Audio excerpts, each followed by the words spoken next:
Fala aí galera, eu sou o T e o choro, de fato, é livre, mas é muito necessário. E muito bem meus amigos, eu estou aqui para poder falar um pouquinho mais uma vez para você pegar o seu caderno, caneta e vamos juntos desenhar, tá? Eu quero falar um pouquinho aqui sobre a questão da Power Creep. Novamente, eu já tenho um vídeo que eu falei sobre Power Creep, que eu vou deixar linkado aqui em cima. Eu não sei se foi nesse canal, não sei se foi recentemente, eu realmente não me lembro. Se eu tiver feito, tá em cima, se eu não tiver feito, eu tô apontando pra nada aqui e tô falando com uma câmera sozinha no meu quarto. Que solidão. Mas enfim, eu quero falar um pouco sobre Power Creep. Por que nesse momento? Porque a gente tá prestes a receber as cartas de Ishizu, que vão lançar sexta-feira agora, e Magnificent Mavens, a nova coleção do TCG, que vai trazer, além de importes muito maneiros, que você pode ver aqui em cima, vai trazer também as cartas de Ishizu que tem o potencial de quebrar o metagame completamente, de maneira completamente necessária. Mas eu quero usar isso de pretexto para falar sobre Power Creep e desenhar um pouquinho para você o conceito disso. Não só o conceito, porque ele é óbvio, mas como chegamos no ponto em que estamos agora. É claro que a gente, sempre que tá no momento ruim, sempre parece que esse é o pior momento. E aí, porra, olha que ponto chegamos, o momento que estamos agora. Mas provavelmente há uns anos atrás, o papo era a mesma coisa. Meu Deus, a Power Creep aqui, estamos num momento terrível do jogo. E no ano seguinte piorava, no ano seguinte piorava, no ano seguinte piorava, no ano seguinte piorava. E a gente sempre tá na pior Power Creep do jogo. Sempre tá no pior momento do jogo. Eu sei que pode parecer até exagero, mas eu quero usar um pouquinho para comentar com vocês sobre a evolução disso. E de quando começou. Pode não parecer, mas a pandemia fudeu muito o rolê aqui. E que teve uma disrupção aí na forma com que é trabalhada os decks e as cartas disponíveis no jogo, desde a pandemia até agora. E que a gente está colhendo os frutos disso. E o resultado disso é a Power Creep. Mais uma Power Creep muito doida. Então eu quero comentar um pouquinho sobre isso. Eu acho que eu não consegui explicar muito bem, mas você vai entender quando eu começar a falar sobre, porque o assunto é esse, meus amigos, partiu. Então vamos lá! Muito bem, antes de você prosseguir com o vídeo, dar um recadinho muito rápido para falar dos nossos queridos amigos e parceiros da TCG Network, para você poder comprar suas cartas. Lembrando que ainda está válida a promoção de você ganhar aí uma Lost Art para todas as compras que você fizer acima de R$150, certo? E aí, obviamente, está disponível as cartas das novas coleções, das mais recentes coleções, de Estrutura Deck, as cartas do Estrutura tá lá para você poder comprar, tem as cartas da Mega Chain para você poder comprar, tem as cartas, essa foi a última Mega Chain, puta que pariu, agora eu vou ter que ver aqui, Mega Chain, Explosão, o Darkwing Blast, como é que eu vou esquecer? Darkwing Blast também está disponível lá para você poder comprar, e quando chegar a coleção de, Mama, você vai poder comprar suas cartinhas lá também. Obviamente com um bom desconto, usando o meu cupom TS005 para poder ganhar 5% de desconto nas suas compras dentro do site, certo? Então acesse aí, meus amigos, tcgnetwork.com.br, compre suas cartas, monte seu deck, ganhe desconto e lembre-se que a diversão nos conecta. Que mexam bonito e maravilhoso, eu sou muito competente. A gente vai pro assunto do vídeo agora, let's go. Muito bem, meus amigos, então o conceito básico de Power Creep, pra quem não sabe até essa altura, acho que todo mundo já sabe, é um conceito meio óbvio, mas a Power Creep basicamente consiste em simplesmente coisas novas serem mais fortes que a anterior, tão forte a ponto de as anteriores não serem usadas. É meio que o conceito de Power Creep. Então você tem uma parada aqui, adiciona uma carta do deck pra mão, a outra adiciona uma carta do deck pra mão e compra uma carta. Tipo, isso é um design de carta de um efeito simples que deu Power Creep em outro. Você pega e fala e junta um bloco de cartas e você chega num deck e deu Power Creep em outros, por exemplo. Então quando você tem um deck no meta que é forte, mas quando lança um deck seguinte a ele, por exemplo, pode não ter acontecido nada com esse deck aqui na banlist. O fato desse novo ser mais forte que ele deu uma Power Creep. Esse vai deixar de ser usado em detrimento do deck novo, simplesmente pelo deck novo ser mais forte do que o anterior. Esse deck tomou Power Creep. Tá? Isso acontece com diversos decks, como o Necros já foi meta, foi obrigado a ter banlist, todas as cartas estão livres e o Necros não faz nada. O Blue Eyes já ganhou o Mundial, o deck não faz nada. O BA tem meio que quase tudo disponível. A Bia vinha 3 não ia fazer a menor diferença pro BA porque ele não ia fazer nada. E eles já foram decks extremamente relevantes no jogo, mas tomaram Power Creep. Pois é, saíram decks melhores do que ele pro contexto atual do jogo. Esse é o conceito de Power Creep. Assim como o Didi Crow, que você pode ver aqui se eu falando do vídeo de Beasted, né? Onde o Didi Crow é o bicho que você dá efeito Quick e bane uma carta do cemitério do oponente. O Beasted pode banir Light ou Dark, beleza. Mas é um monstro de 2500 de ataque, entra e fica no campo. Sendo que um deles busca outro Beasted na endphase, que é outro Didi Crow. Porra, é uma carta que bane o bicho do cemitério do oponente que é o que o Didi Crow faz. Mas caralho, ele vira corpo no campo, ele busca outro, ele lida com carta do cara e ele é um bicho grande pra bater. É bizarro o power creep que o Didi Crow toma por causa da existência de um Beasted. Enfim, esse é o conceito básico. Agora vamos tentar comentar um pouquinho sobre a questão do power creep, tá? Tentar desenhar um pouquinho aqui. A gente sabe que há um tempo atrás, pra quem joga mais tempo, deve lembrar que a gente pensava, cara, teve alguma coisa que aconteceu na Konami aqui, alguma coisa diferente que aconteceu na Konami, porque as banlistas estão vindo acertadas. Tá engraçado, os hits tão certos, tipo, às vezes até de uma forma que a gente não pensava. Eu lembro que a primeira coisa que me fez pensar isso foi na banlist de 2018, no começo de 2018, quando teve o anúncio, o lançamento do Link Vrain Spec no OCG, mas ele não veio pra gente, graças a Deus. Inclusive é o que devia ter sido feito com a Ichizo, tá? Não fez, mas enfim. E aí na coleção do começo de 2018 iria vir o Electromite. E o Pêndulo já era um deck muito presente, que peitava com o Spyro, que era o deck daquela época, mas a gente sabia que o Spyro ia ser irritado na banlist de janeiro. Então, antes de vir a coleção com o Electromite, a gente sabia que o Pêndulo ia ser X0. Era impossível segurar o deck. A Konami foi lá e deu hits muito bons nele, que não eram tão óbvios. Ela baniu Double Wireless, que ninguém imaginava, e baniu o Joker. Foram hits muito bons. Muito bons. E mesmo assim o Pêndulo foi bom. Mas, foi um principal deck do formato. Mas foram hits bons, tá ligado? É um hit que, cara, você conhece o deck. Você deu um hit interessante. Daí a banlist seguinte, que foi a banlist de maio pré-nacionais, eles mexeram no Astrograph e mexeram no Masterpiece. Eu tô pensando em hits, os grandes hits, tá ligado? Tiveram esse tipo de hit aí. Claro que teve vacilados no meio do caminho, como o não ban do Firewall naquele ano, e a limitação da letra pra impedir o loop. Mas teve banimento do Goblin, do Knight, do MX Saber Invoker. Então teve hits certos no decorrer do tempo. A gente chegou no ano 2019, que é aquele método que todo mundo se lembra com carinho, que na época muita gente não gostava, porque achava que o Salamangreat era um deck extremamente estranho, tá ligado? Era um deck de estrutura, um deck feio, um deck que as hand traps é quem ganha o jogo. Hoje em dia todo mundo lembra como se fosse um exemplo de um metagame bom, mas na época quem tava lá lembra que muita gente queria o fim daquele formato, porque ele era muito chato. Sempre é isso, né? O formato é chato. Ele era ótimo, mas enfim. Teve todo aquele ano do formato do Salamangreat, beleza? Ok, tiveram hits ali, algumas coisas questionáveis aqui e ali, mas chegou o começo de 2020, vindo desse meta inteiro com Sala, Orkush, Thunder, Sky Striker, principalmente no formato durante o ano inteiro, mas no começo de 2020 veio uma banlist muito boa. E aquele ponto a gente já tava se perguntando, mano, o que vai vir? Como que eles vão dar? O que eles vão fazer no jogo? Porque você tem 4 decks tão bons e versáteis, que 3 deles sendo muito bons e versáteis, né? O Sky, o Sala e o Orkush, e o Thunder como sendo um deck de poder com os Danger naquela... Tinha Danger? 2018? 2019? Tinha, né? Tinha Danger sim. Enfim, era um deck assim que, cara, é estranho como você dá hit nesses decks. Eles deram hits muito bons. Eles mataram os decks de forma que eles não morressem, mas enfraqueceu muito eles. E aí a gente entrou no começo do formato de 2020 com o Street Deck do Shadow, Rocket, Shadow, Dino e principalmente Spyro, que lembram do formato por si só. Tem retrospectiva de tudo isso nos meus podcasts que você pode ver lá no Spotify, tá? Ouvir lá no Spotify, enfim. E a gente chega no ponto crucial com 8 minutos de vídeo, que é falar da pandemia. E aqui a gente vai tentar construir todo o argumento da Power Creep, tá? Então, na pandemia, o que aconteceu?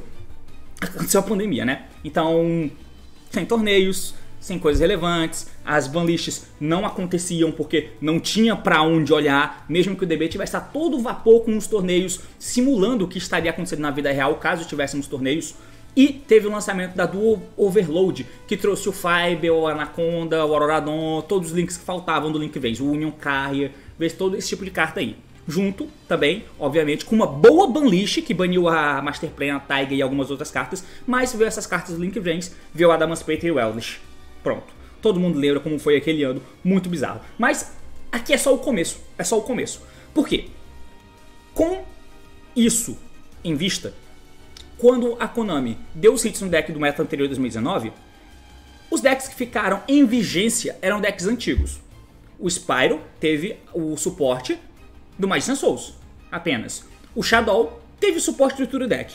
O Dino não teve suporte, do ano anterior com o Jacaré, eu acho. Ou foi depois que veio o Jacaré? Foi só depois que chegou o Jacaré. Porra, bizarro, mano, que época longe. E o Rocket não teve suporte novo ali. Ele simplesmente virou um deck viável, porque os outros decks tinham morrido. E quando os decks morreram, não foram decks novos que chegaram ali pra tomar o lugar daqueles decks. Foram decks antigos. Até que, em maio, Abril apenas é que chegaram, tanto que o Sala se manteve no formato até então, né? Abril é que chegou as coleções que trouxe o Ellis e o Adamas Peito, mas já estava na pandemia. Enfim, o que aconteceu com isso? Onde eu tô querendo chegar com isso? Começou a acontecer o seguinte: por causa da pandemia e por causa da ausência de torneios, o que parece que ficou na cabeça da Konami é que, cara, tá forte, Power Creep tá alto, Adamas Peito, Ellis, Dragon Link, 60 cartas, Needle Fiber, Link Cross, esse tipo de coisa. Vê o lançamento seguinte de Eternity Code, vê o lançamento daqui, vê as cartas de Dogma, vê o Dragoon, e muitos decks novos, fortes, começaram a se aglomerar. Certo. Coleção seguinte, veio cartas de VW, veio cartas de PK, veio Zeus, veio carta de Prankids, veio Drytron. E começou a se aglomerar. E quando vinha a banlist, ela mexia superficialmente. Mas aí é que começa a entrar a questão. Eles começaram a entender que, apesar daquele ano ter sido caótico, as vendas foram muito boas. Primeiro, as cartas eram boas. Segundo, tinha muita opção de deck para você poder pegar. Todos tinham o mesmo objetivo em comum, da FTK. O meta era horrível? Era. Mas tinha muita opção de deck diferente para você conseguir fazer a mesma coisa. Não tem interação. O jogo era uma bosta, vendia muito bem. E quanto mais decks desse jeito, melhor era. Veio o formato do Adamas Peito e Drytron, polarizou um pouquinho entre eles, mas o Dragon Link, que era um dos metas anteriores, não foi mexido e posteriormente ele passou a ser o deck relevante. Quando veio a próxima banlist, eles mexeram no Drytron e no VW, e o Dragon Link já estava no formato, passou a ser o deck mais relevante. Seguido dele, você teve o Invoked como sendo o deck mais relevante. O Prankids com um deck antigo recebendo um suporte da coleção anterior. E você teve, acho que eram esses decks, né? Era basicamente esses os principais decks. E o Ellis também vindo ali por fora. Próxima banlist, aconteceu de que chegou... Banlist não, só chegaram as cartas de Tree Brigade. E aí o Tree Brigade começou a estabelecer no formato. Beleza. Só que, nesse ponto, você ainda tinha um meta relativamente restrito ali. Com power level baixo. O formato era bom. Chegou Bode. E aí você teve o Sword Soul, o Light Lusk. Isso tudo sem hits muito sólidos no meta anterior. Não só em Prankids, que teve só a limitação do Miau Miau. Não teve hit em Invoked, que era um deck presente o formato inteiro. Não teve hit direito em Tree Brigade, que era um deck pseudo novo. Não teve hit direito em Dragon Link, que era um deck que tinha pego grande parte do ano anterior de 2020, estando no meta, em algumas vezes. Voltou no ano de 2021. E eles não deram hit também. E ele continuava por ali. Então, o que eu tô querendo dizer com isso? Que a quantidade de decks competentes ia se amontoando. Ia tendo muito mais opções de decks. Porque foi isso que eles chegaram na conclusão de que na pandemia seria o bom de se ter mais decks presentes no jogo. Por mais que eles fossem fortes. Enfim, o tempo passou, veio o Brave Token, Desperate e tudo que vocês já conhecem. Onde que eu quero chegar com isso? É necessário ter o choro em relação a coisas que entrem na banlist, mesmo que talvez elas não sejam tão relevantes. Por quê? Porque a chance de dar hit nela foram perdidas. O fato de a Konami não ter feito isso e querer que existam mais decks amontoados existindo, e não só não colocando coisas na banlist, tirando coisas de lá, o grande ponto é que a Power Creep precisa existir. E aí é que como ela vai acontecer é definida pela pool de cartas que existe. Tá? O que eu quero dizer com isso? Mais uma vez, eu já deve ter perguntado muitas vezes isso, né? O que eu quero dizer com isso? Quero dizer o seguinte: se você vai acumulando uma quantidade grande de decks no jogo, e esses decks são decks muito fortes, e eles deixaram de estar no meta porque teve um deck mais forte que ele seguinte, e esse deck não teve hit suficiente, mas ele deixou de estar no meta porque veio um deck mais forte que ele, o que acontece é que sempre vai ter a necessidade de ter um deck mais forte que o anterior. Quando você tem uma quantidade muito grande de decks, muitos deles com capacidade de Tier 1 em várias épocas anteriores, todos eles com capacidade de Tier 1 mesmo, é o que existe hoje. Muitos decks com capacidade de Tier 1. Quando não acontecem hits com eles, para que eles não sejam usados, você tem que ter algo novo mais forte. E quando isso acontece, os decks antigos deixam de ser usados porque os novos são melhores. Mas vai chegar um ponto em que você vai precisar ter um deck novo. E como que você vai lançar esse deck novo? Você vai dar uma Power Creep no deck e deu Power Creep nos outros? E aí na próxima coleção vai ter que ter decks que dê Power Creep no deck que deu Power Creep no deck que deu Power Creep? E começa a entrar num ciclo infinito. de coisas bizarras que deveriam ter sido mexidas, não foram, porque tem que ter muitos decks no jogo, no geral, pra vender, e eles viram que na pandemia isso dá muito certo, e viram que no Master Duel isso dá muito certo, que é bizarro, escroto na minha cabeça. Mas aí o ponto é, o quanto a Power Creep precisa subir, porque ela precisa subir mais pra poder pegar os decks anteriores. E aí o grande ponto é, se eu não lanço algo novo com Power Creepado na coleção seguinte, e eu dou hit no deck meta atual, qual é o próximo meta? O próximo meta vai ser os decks anteriores. Foi o que aconteceu em 2019, quando você tinha os Sala, o Sky, o Thunder e o Orkush. Os lançamentos daquele ano e do que estava por vir nas coleções regulares eram pífios, horríveis, ninguém se importava com aquilo. Quando os decks do meta de 2019 tomaram hits, o meta não foi um deck novo. O meta foram decks antigos, que não só não tomaram listas, mas receberam suportes. Se agora a Konami vem e bane todas as cartas de Tiara Laments e bane todas as cartas de Splice, quem vai ser o meta novo? Vai ser os decks antigos. Vai ser os decks antigos. Eles vão continuar tendo forças para conseguir ser meta. E o ponto é, para você dar Power Creep, para você vender um deck novo, ou você dá lista nos decks antigos, né? Pensa esse mundo. Tiara e Splice morreram hoje. Qual vai ser o meta? O meta anterior, por exemplo. Sword Soul, o Mathmech agora é um deck forte, tá ligado? O Brave Token, o Despia. Esse tipo de deck vai ser os decks metas. E pra ser um meta, aí vai ter que dar Power Creep de novo. A Power Creep que teve nesses decks foram o Splice e o Tiara. Então vai ter que vir, você mata o Splice e o Tiara. Você não dá hit nas coisas antigas, elas continuam no jogo. O meta vai ser os decks antigos. Agora, pra vir um deck novo bom, ele vai ter que dar Power Creep nesse deck antigo de novo. Então vai vir algo com poder de Tiara e Splice. O pior é se o Tiara e o Splice não tomarem os hits que devem. Porque aí vai ter que vir um deck que dê Power Creep no Splice e Tiara. E aí começa a feder. Qual é a solução? É muito simples. O que a gente precisa querer pro jogo não é que a Harpa volte pro jogo, não é que o Electromite volte pro jogo, não é que o Colosso saia da lista. Não é isso, não é que o Miscelonossauro saia da lista, porque no Master Duel tem 3 e ele não faz nada. Isso é a contramão do que deve acontecer no jogo. Isso é a contramão de você querer que a Power Creep se estabilize. O ideal é, mesmo esses decks, eles precisam ter um enfraquecimento. Eles não precisam morrer, mas eles têm que ter um enfraquecimento. Porque isso põe mais o poder nas mãos de quem está criando o design de cartas. A ponto de a Power Creep em um deck capado não precisa ser tão alta quanto a Power Creep em um deck antigo cheio. Full power. Entende? Se eu não quero que o Sword Soul seja o deck do momento e eu quero lançar um deck novo, a Power Creep que eu vou dar no Sword Soul não precisa ser tão absurda se o Sword Soul já estiver capado.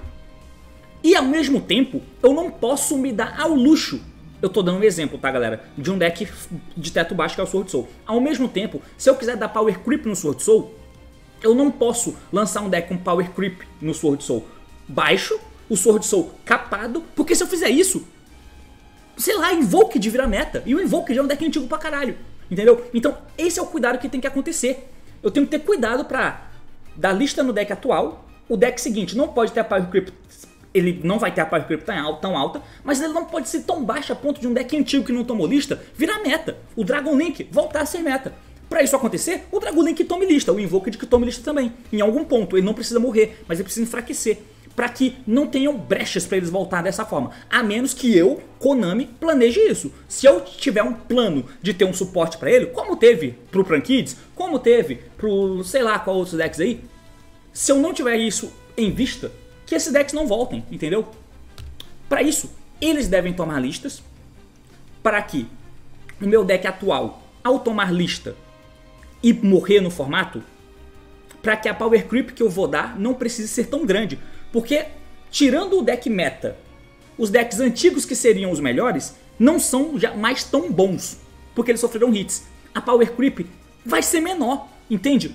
Quanto mais fortes os decks atuais, maior tem que ser a Power Creep para poder cobrir esses decks. Quanto mais fraco eles forem, menor a Power Creep.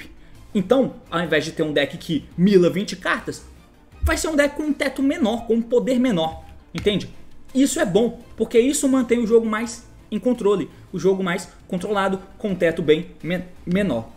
Enfim, esse aqui é o pensamento inicial do que eu acho de que o que é a Power Creep, como foi a evolução dela e por que essa parada de que muito jogador quer. Obviamente eu sei que você só pensa no que você gosta e que você quer ver, mas isso é horrível pro jogo, querer que as cartas saiam da banlist, entende? Só porque o deck não faz nada agora. É bizarro. Se você acha escroto o Splight e o Tiara, porque você é anti-meta, entenda que eles só estão aqui porque o Invoked que você gosta não tomou lista, porque o Dragon Link que você gosta não tomou lista o suficiente. Ah, mas mexeu no Causulla, eu tinha que ter mexido em mais. Só tá assim porque esses decks não sofreram hits. E por que eles não sofreram hits? Porque isso vende mais. Quanto mais decks fortes, próximos, com poder de Tier 1 existirem, melhor pra Konami, porque mais decks ela vai vender. Vai dar a sensação de igualdade no jogo. Mas isso é péssimo.